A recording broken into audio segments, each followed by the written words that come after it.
Imagine being broken up and still being forced to go to your ex-boyfriend's family Thanksgiving dinner.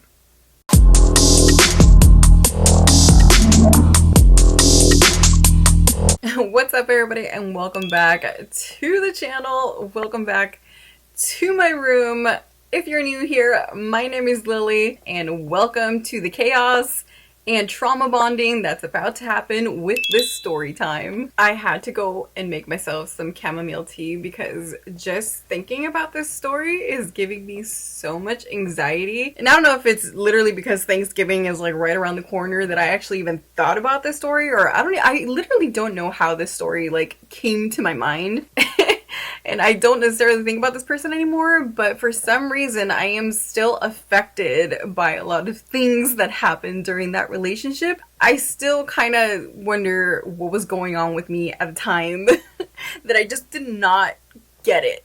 You know what I mean? You know what I mean by when I say that why didn't you just get it? Like, I'm surprised I didn't just like get it. If you are curious about other stories that I've had with regarding that relationship, I do have one on my channel that is posted. I can totally like link it down below so you guys can check it out and just kind of get the gist as to why it is that I am so traumatized from this relationship still to this day. So I'm back now with a little bit more tape on my face. I'm basically just gonna be putting on my makeup and like doing this like story time.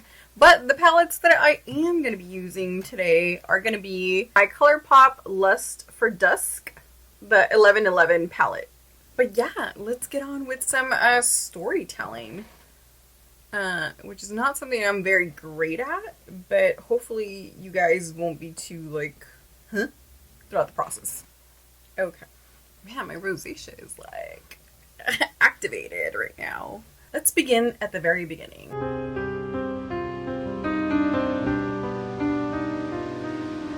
Me and this bro had been broken up for like a month, maybe a little bit more, and I wouldn't even call it a breakup because oh my gosh, this is what's so weird about this. Like, I wouldn't even have called it a breakup, but like he never like he never asked me to be his girlfriend, but he would tell everyone that I was his girlfriend. But he never asked me. I just thought we were dating, like that we were just like seriously dating, because you know I wasn't dating anybody else. Well, I wasn't dating anybody else. He was dating other people, but like I wasn't dating anyone else. And like, but he would tell people that I was his girlfriend. But we'll just leave it at that. Like I was his girlfriend to everybody, but he never really asked me to be his girlfriend. We had broken up, and it was like a messy breakup. It wasn't like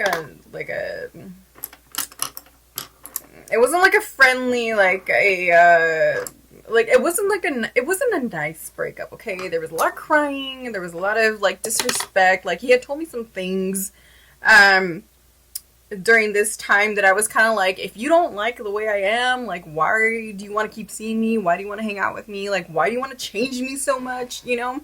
Like basically he was just like discontent with who I was throughout the entire time.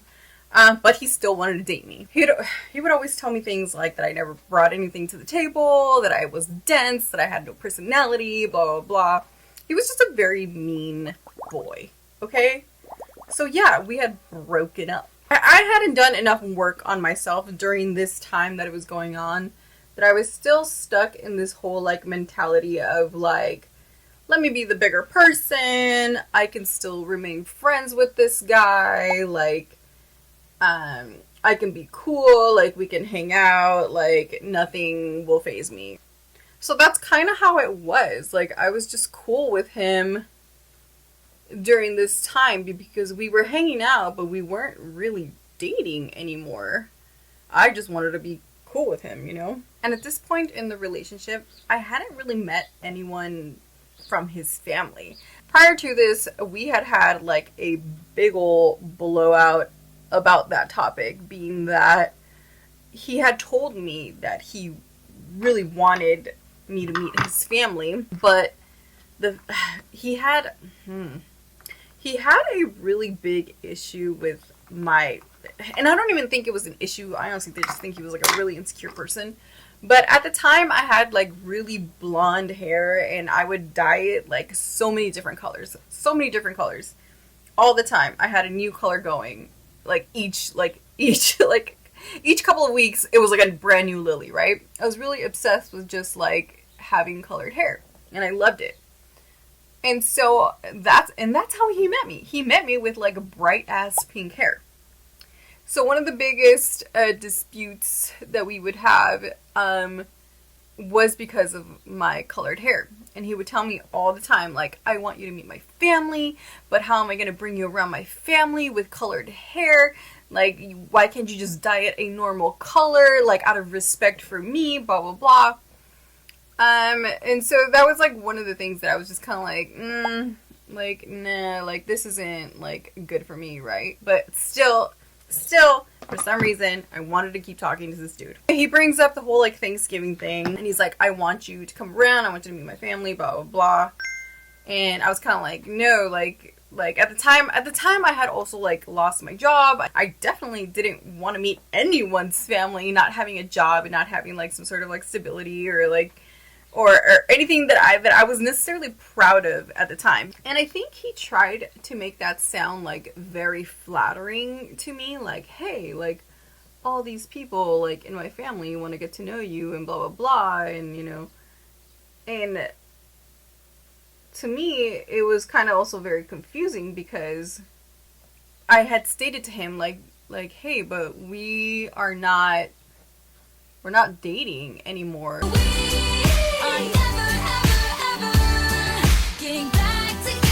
Basically, why are you not just clarifying the situation to your family? So that's when like a whole other bomb was dropped on me on how he hadn't told any of his friends or family that basically we had broken up. And and that goes into like a whole other spiral of a story too, because he had so many failed relationships that he didn't want to like tackle on another one on top of the sea of like failed relationships that he had before. So in this phone call, he lets me know that basically nobody knew that we were broken up. I had said to him, I was like, do you want me to come to this family dinner because you're embarrassed? Like, I don't want to go to a family dinner just because you're embarrassed to let people know that we broke up. Like, what the hell? But again, once again, he was just very insistent on like, no, I want you to know my family. I want you to be in my life. Basically, he was just trying to, in a way, just manipulate my feelings because he knew that I was a very just people-pleasing, nice girl. Like, in a way, I knew that I didn't want to go. I knew that I didn't want to be there. I didn't want to meet his family. I didn't care to meet his family. I didn't see him in the longevity of a relationship or whatever just because of all of the stuff that had happened. But I was so broken at the time, and I was still in this like people-pleasing type of mentality that somehow his insisting and nagging and phone call after phone call after phone call to come and show up and please be here, I want you here, like in that all of insisting begging, I kind of just was like, okay, like I'll go. I'll show up to a house that I've never been to and meet people I've never met before, even though we're not dating anymore, but somehow you're telling people that we're still dating, like, fine, I'll go. But before I leave the house, he gives me another phone call and tells me, hey, before you come over, is there any way you can stop at Stater Brothers and pick up some carne asada? Because we're running low. And I was like, okay. You know, I don't want to show up empty-handed, so I'll bring some meat. I thought it was Thanksgiving, but I guess we're having carne asada. And so I show up to a house I've never been to with a bag of carne asada. I know it's like kind of like off right now, but don't worry guys, we'll fix it in editing. But I don't just show up, okay? I show up in my cute little sweater with my hair all done up, revenge lipstick on, ready to chow down. Because after all, I am a sides girl, and I like Thanksgiving. Whoa, I look like The Walking Dead.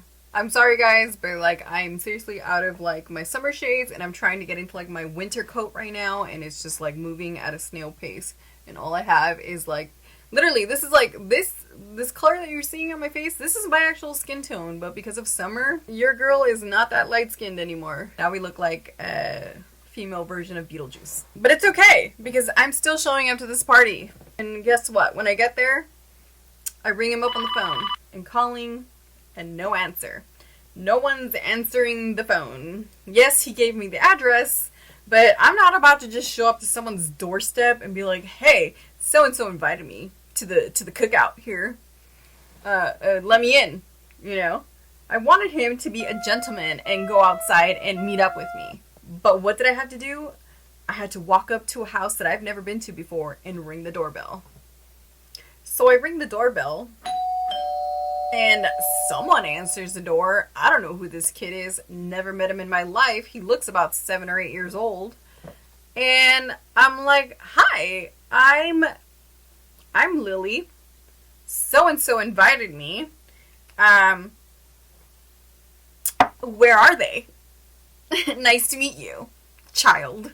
So this little snare drum proceeds to like let me in and yells out for his unk, you know, and lets him know, hey, Lily's at the door, and you know he hears that I'm at the door, and he was like, oh my god, like I didn't know you were here already, like why didn't you call me, blah blah blah, and I'm just like, bro, like I already, this is like setting the tone. Like I already don't want to be here. I was forced to be here. I've been calling you because I'm like nervous because I've never been here before, and I need like the moral support of you coming out there and scooping me up or whatever. And then I get to the freaking door. You're not even there. Some little dude answers it, and now you're acting surprised, like, oh, like you're here, like, oh, I'm so glad you made it. Like, what, bro? Like you just spent the last hour like begging me to come over, and you're gonna act like, oh my god, like, hey, I didn't know you were coming. Ugh. I'm sorry guys, I was like crashing out. Because seriously, like this just, these stories just like get under my skin sometimes, because I was like, I think I'm just like so mad at myself at how stupid I was during this time in my life. I would not be this stupid ever again. So anyway, I'm at the house now, and he walks me towards the kitchen where everyone has gathered, and I kid you not, I feel like as soon as my foot stepped onto the tile of that kitchen floor, the whole room just went like, and all eyes were on me. And I'm just there like, hi, I'm Lily. I exist. I honestly think nobody believed that he had a girlfriend. Or, you know, because I technically wasn't his girlfriend. But I honestly believe that like nobody thought that he had a girlfriend, and that he brought me there to confirm this story that he had been telling everybody. And, you know, and I'm just kind of there like, hey, like, I'm real, you know? But you're also not telling everybody that we broke up. So I'm just now this figmented relationship that you're in, but you're not really in. And we both know the truth. But you're going to pretend like we're together. And I'm the idiot going along with it just because I feel bad. I do remember him telling me about like one specific cousin that was kind of like mean. And if she didn't like you, then you knew that she was going to like you. And because the universe hates me, she decides to sit right next to me at the table because there's no room basically anywhere else. Like all seats are taken but the one that's right next to me. And so I think in her way of like trying to get to know me, and the first thing she says, do you do your own makeup? Not hi, my name is so and so, I'm related to this person, or hi, you know, like none of that. So like just cold like that. I had made that joke in the beginning of like, hey, I'm like real. And so she proceeds to kind of like add on to the joke, and she was just like, yeah, Like, we didn't know you existed. You know, he would always talk about, like, this girl, and we would never saw her, never met her, and here you are. Like, yeah, like, you're real. Like, you know, we literally thought, like, you know, you just didn't exist, that he was making you up. her inquisitive nature of this girl that's in front of her that she doesn't know should have let me know something was up with this dude, right? But no, there I am, still naively trying to be this guy's friend. Yeah, so she proceeds to ask, like, hey, how long have you guys been together? Like, how did you guys meet? And then she proceeded to tell, like, more jokes about him. I can't believe, like, you're actually with him. I can't believe you can stand being around him. It's like, I can't even stand being around him. He's, like, such a B word. And again, that should have told me something right there, too. But, you know, we're just naive at this point. So after that, we all just kind of, like, start having dinner. You know, nothing special. Like, you know, I'm stuck in this little corner of the kitchen where I can't really move freely, so he's having to like grab a bunch of stuff for me, and uh like I don't know if he maybe found that an inconvenience, or the fact that I was trying, or like maybe he felt I was being rude, I don't know, but basically like I was just stuck in this like little corner of the kitchen where I couldn't really get out. And so he's bringing me stuff and I'm like eating, but it's like it's one of those things where it's like you're eating to be polite because like I really didn't want to be there, but I'm trying to be as like social as I can, and like um trying to basically avoid the questions I don't want to answer, but people are still asking me those questions like, where do you work, what do you do for a living, blah blah, and I'm having to like basically he knew. I just felt like I was being set up for like embarrassment when he knew how I felt about going somewhere, not having a job, not having something stable, and and then I'm there having to like lie about stuff. It was very uncomfortable for me, very uncomfortable. And I think he knew that, and he could feel it, and in the process is like, hey, well, why are you being so like antisocial or whatever? Why are you being so quiet? And I'm just like, in my head, I'm like, bro, you basically like forced me to come here. Like, I didn't want to come here.